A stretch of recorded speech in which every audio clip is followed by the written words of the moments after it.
Hello guys, my name is Shane and I'm honored to be interviewed by Andrew from Inject Hope, Faith and Love, a really good friend of mine, and I'm honored to have him interview me. So I'm going to answer a few questions he asked for me. Hopefully, some stuff I answer here can help out you guys, you viewers on the channel, viewers on his page. So here goes. Where do you come from and how old are you? I am from Fall River, Massachusetts, and I am 25 years old. I've lived here my whole life. So yeah, that's that, Massachusetts. Next question is, what happened in your life that made you go into a depression? So I've been dealing with depression since I was about, I'd say, 12 years old when my parents separated. That really made me fall deep into a hole. Something that I never expected to happen, especially because my dad was such a big part of my life, and not having him there all the time really, took a toll on me, not having a father figure. I do everything I do now because of my dad, and that's what initially started the depression. So from there on in, I just think I was really sensitive to different situations, more so because I feel things very strongly. But recently, the depression has been up and down, and I went through a severe state of 2 months where I was really in a depression, where someone, that I thought was important in my life, just felt like I wasn't important to them anymore, and really just blindsided me in a way that I didn't expect. And I didn't handle it very well at all. I didn't really have anywhere to turn. And that's what made me fall into this, kind of deep hole, all this loss coming around me. Not having a lot of people around, always feeling like I'm alone, was really difficult to deal with. So that's really what put me into depression. So the next question is, how did it feel? It feels horrible. I can't explain depression to anyone unless you've actually felt it yourself. It's really a feeling of being hopeless, in a way where you feel like no matter what you do, you're doing it incorrectly and you have nowhere to turn. It's almost like, driving on an unmarked road and not knowing where you're going. You feel lost. You feel like you have no purpose in life. You feel like, things that you like to do, you're not doing them to the best of your ability anymore. You start second guessing yourself. You start to compare yourself to other people. What does that person have over me? Which is not the correct way to go about it. And it's just this feeling of something like an elephant sitting on your chest, and it's some of the worst pain I've ever felt in my entire life. Even with even physical pain, I haven't felt pain worse than this depression that I felt, especially recently and over the years. And definitely something tough to deal with. All right, so the next question here on Andrew's interview is, how often were you drinking? So my story is, when I went into this deep depression, especially recently, that's what I used to kind of cope with the depression. I was drinking very heavily. I was going to the bar every single night. After work, I had no intentions of doing anything besides going to the bar, and that was the only thing on my mind. I just wanted so badly for the workday to be over, and for me to just, drown myself in my sorrows. So how often was I drinking? I was drinking 7 days a week, every single night, probably for a good 2 months, maybe a little over 2 months. I don't know why. It was probably the worst decision that I made as I was going through this severe state of depression. It was definitely taking a toll on my body, taking a toll on my mind. As we all know, alcohol is a depressant, so someone that's, feeling severely depressed in the way that I did, as you may or may not know, alcohol is the worst thing that you can do to cope. So in turn, that dug me even deeper into a hole, which brings to the next question. Did you ever feel like taking your own life? And I'm gonna be real with you guys, because I'm a very honest person. I did. I was in the bar more than once, alone, no friends, and I had friends to reach out to. I just felt like my burden wasn't their battle.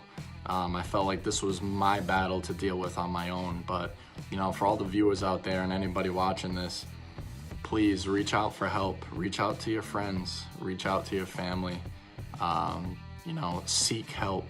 Call a counselor. There's plenty of hotlines out there, plenty of ways to get help. Call your insurance company. They'll get you set up too with a counselor. So did I ever feel like taking my own life? Absolutely. I sat there multiple times feeling like I was worthless, feeling like life just wasn't worth living anymore.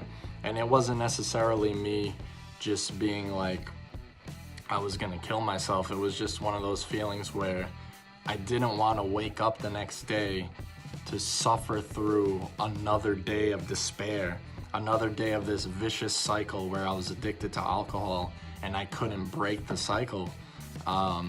There was just nothing else I knew but alcohol. And, I felt great for about a couple hours, maybe for the night. And the next day, I'd be basically in the same situation that I was the day before, only feeling worse, and these constant thoughts of me just not wanting to wake up anymore and feeling like life just wasn't worth living. That really took a toll on my body, took a toll on me emotionally, and it was something that it was the hardest 2 months, I think, of my life, where I was really just struggling with myself, struggling to get up every day. But here I am, and continuing to fight the battle. It's an ongoing battle. So and that's that. We'll get to the next question. Next question is, what were my friends saying about me? So I have a close circle of friends. I don't have a ton of friends, but my closest friends were around me in this situation, and I owe the world to those guys that were there for me during this time of my depression. They really were trying to say that, I'm a good kid, and to help keep me positive, help keep me level. There's a lot of people out there that I may have considered friends at some point in my life that were talking negatively about me as well. But that's okay, because depression is always associated with negativity.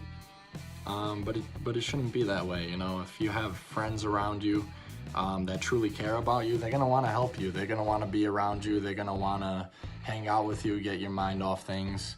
And you shouldn't be ashamed to come to your friends with those types of issues either, because you almost feel like sometimes it's a burden, but it's really not, you know. You should really just kind of be able to express yourself to your closest friends, and your closest friends will never shy away from you or tell you that, you know, your depression is a burden to them, because it shouldn't be that way.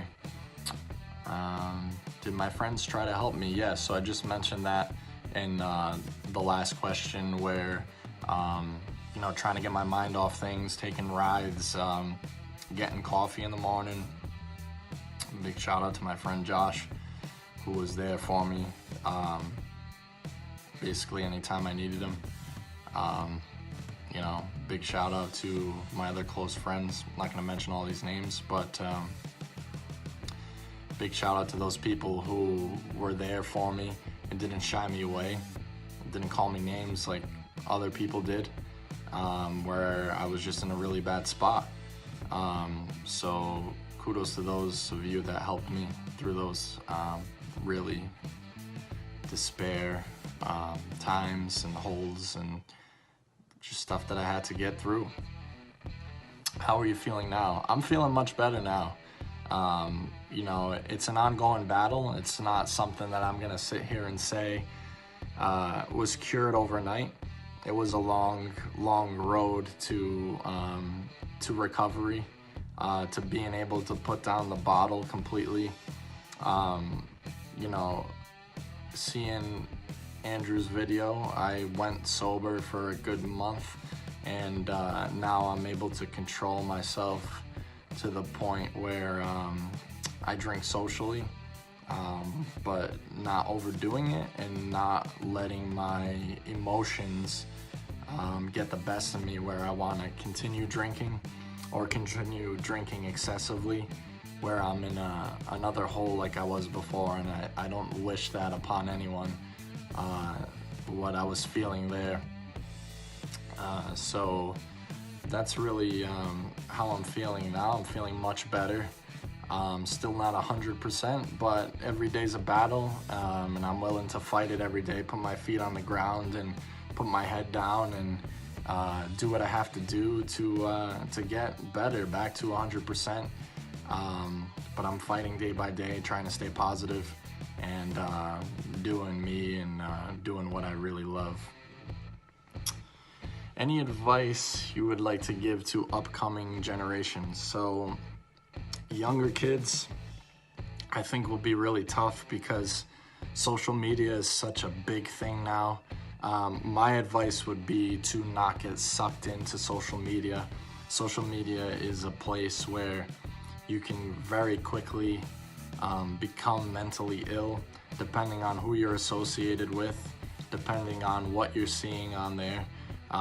There's a lot of drama on social media, and it's also, you know, taking away social skills. I find that a lot of people nowadays can't hold a conversation, which is, you know, something sad to see, where you'll be at a dinner table or you'll be out somewhere, you'll be out in the mall or something like that, and people aren't conversing with each other anymore.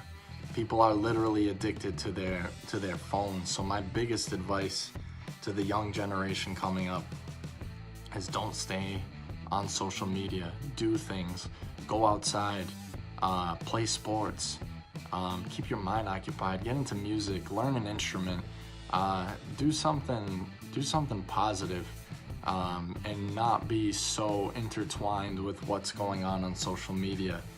I'm not saying it's all bad, but there's definitely a lot of negativity on there. And you know, if you're gonna use it for positivity. Use it to spread good messages. Use it to spread the word on, you know, positive health and positive things you enjoy doing. But definitely don't use it for negativity. And Andrew's asked me to draw my favorite emoji, which I will not do because I don't draw and I'm not a good artist at all. Actually almost failed art class in high school, so I'm not gonna do that. Say hello to the four most important people in your life. So I want to say hi to my mom. My mom is, greatest woman I've ever met, most important woman in my life. She'll always be.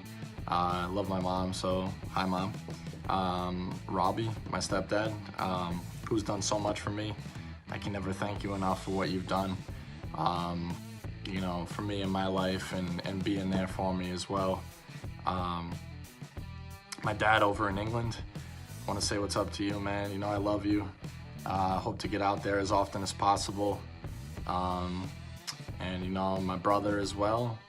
And want to say hi to my brother Tristan, who's a good kid, and hope that I can be more of a role model for him in the future as well. And the last question here is, can you give me some lines of your favorite song that you have written? So I think my favorite line out of any song that I wrote was in a song called Vein to Vein. The first line in the song is, "I'm still alive after all this now," which always rings true, because after all I've been through, after all the hardships, after all the depression, after all the suicidal thoughts, I'm still here. I still put my foot on the ground every day, deal with my depression, deal with my battles, and I'm willing to face them. I'm willing to fight the battle, and not for recognition or anything, but it's been a tough road. It's been tough to deal with what goes on between your head and mental health is a serious issue in our society these days, and it should never be taken lightly. So that's my favorite line in any song that I've written. That's one of the first songs I wrote as well. I just want to thank you guys for watching. Thank you guys for listening. I really hope what I said here today can help inspire someone, even if it's just one person. I want to thank Andrew for wanting to interview me about my story and what I went through. Hardest 2 months of my life, and I'm still here to talk about it. So just remember, never give up and keep fighting. Thank you so much, and talk to you guys real soon. Thank you.